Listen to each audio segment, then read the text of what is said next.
Hey, this is Mike. I'm going to show you this 2014 Jeep Wrangler Unlimited. It's got the hard top, and the color is called Copperhead Pearl, which is really interesting looking. Hopefully you can see in the video. It's really, I wouldn't say it's really orange or anything like that, but it's one of them colors where it's hard to describe, but you kind of have to see it.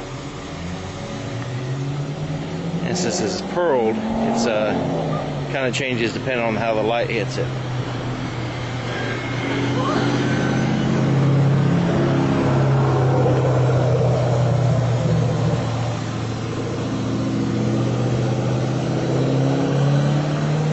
So this one has alloy wheels, has a tubular steps there on the bottom, has the black hardtop, black fenders, and these right here are priced pretty good. This one doesn't have too much bells and whistles. It does have the nice wheels and a lot of features, but it's in a really good price range. So we'll go ahead and open this up. And when you do open it up, make sure you have enough room to have it fully swing out, so that way you can open up your glass there. Then you got a nice open space to put stuff, and a good head clearance here so you can walk right up to it, put your stuff in. Here's a bag for putting your I guess you can say T-top parts in the front. There's a 3-piece top. You get the back and the front up. They basically come off in sections, so I'll show you that a little bit in the front. But here's the back. Now we do have a reversible mat here. It does have the carpet on one side and the rubber on the other side, depending on what you want to carry. And underneath here, we've got a little hidden storage compartment. And underneath that is your tools and stuff for changing the tire. There's the back of the back seats. Now the other seats will fold down. I'll show you in a second. As far as your child seat latch, anchor latch is right there. There's the latch, not that one. That one. So just make sure you get that right when you put it in a car seat.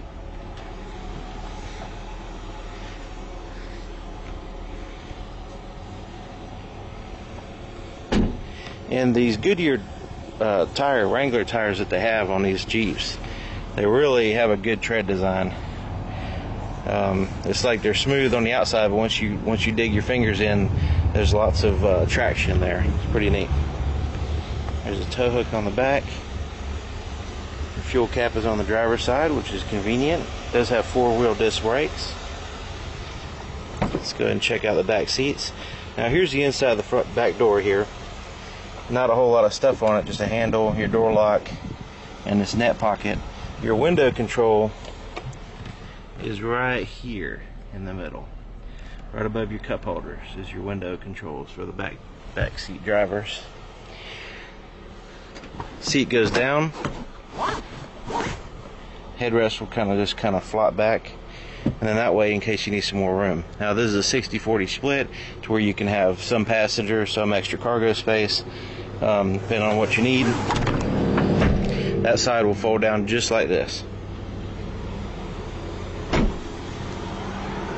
This does have heated side mirrors. Here's the inside of the front door, just like the back. You have your door lock controls, your net there, handle, but pretty much a plain door. And I think it's because these doors are removable. They do have a pin that you can take the doors off, so they want to have the least amount of electronics and switches in the door here. That's my my take from it. And you can see this top comes off, and these parts right here, this piece and the other side will come off separately. So if you want to just it's real easy, but you can take them out by hand. You don't have to need any tools for these. The back part does require 2 pieces in it that require some tools. Alright, so I'm going to go ahead and hop in.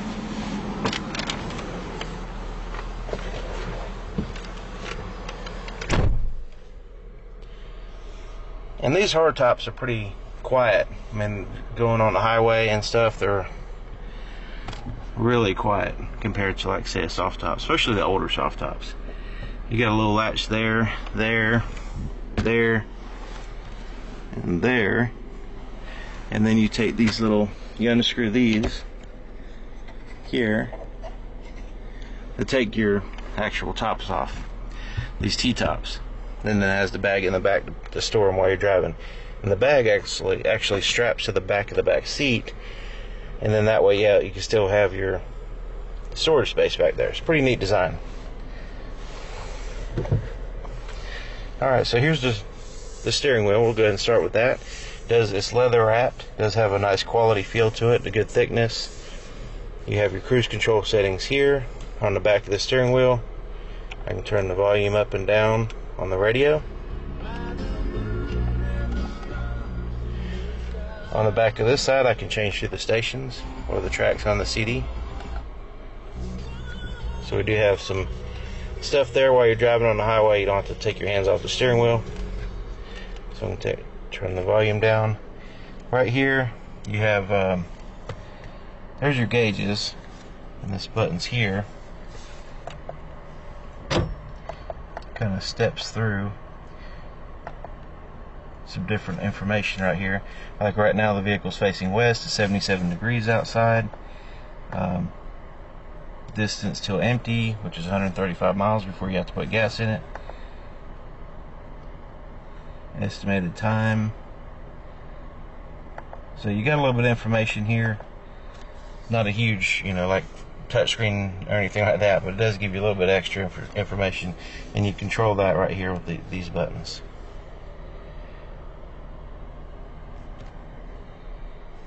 Alright, it does have a tilt steering wheel.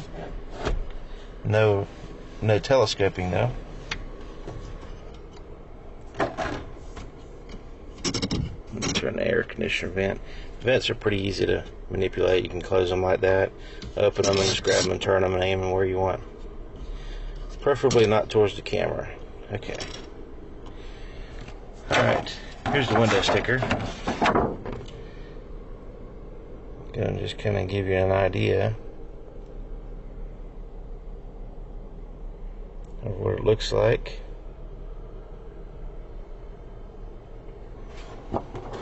So up here on the dash, we've got the little storage compartment there. Here's the radio. It does play CDs and MP3s right here. This is kind of a real basic radio, but it does have an auxiliary input to where you can plug in an iPod or anything to it to play songs off of it. There's no satellite radio. It's just an AM/FM CD radio. There's your window controls for the back and the front.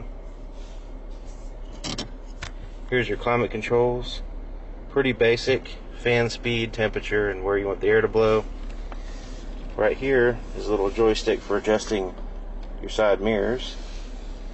And then you have a traction control. You can turn that off. The default is always on. Right here is a downhill descent button. And if I'm not mistaken, pretty sure that that's only for, it's not for dry pavement. It's for loose gravel or slippery roads going downhill. Kind of helps you out. There's a power supply, 12 volt. Also known as the old cigarette lighter. There's a net pocket there. There's a little storage pocket there. And there's your four-wheel drive shifter. There's your automatic shifter. Emergency brake, cup holders. And they have these little Jeep symbols pretty much all over the place. I don't know if you can see on that corner. See if I can zoom in so you can see the corner of the glass. You got like a little Jeep climbing out. They kind of have those. They have them on the wheels and all kinds of little places, but right back here behind the rear view mirror, you got like a little Jeep symbol.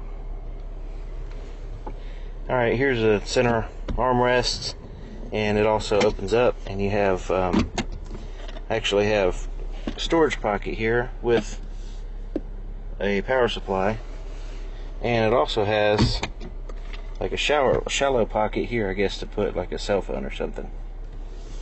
You have your two switches right there. and it is lockable. So if you do have the doors off or the top down or whatever, you do have some level of securing your stuff. And the glove compartment has a lock on it as well. Got a mirror here on the visor. Same thing on this side, no lights. Auto dim rear view mirror. It's a nice handle there. Just have a dome light. There's your hard top. That's what it looks like out the back. And let's look underneath the hood.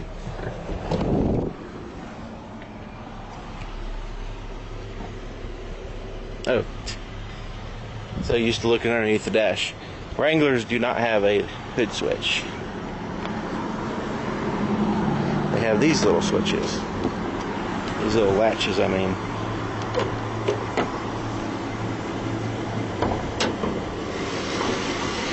This up. It's pollen season, so pollen gets everywhere, so excuse the mess there. It does have the 3.6 liter Pentastar V6. There's your battery. And you'll notice there's this, the engine's color coded to where you have places in yellow or places that you would check on your own.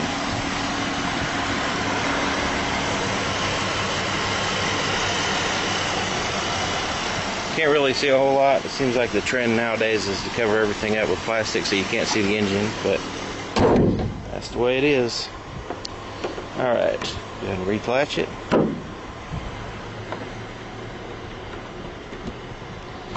There you have it. If you have any questions, my name is Mike, and my phone number and email address will be in the description.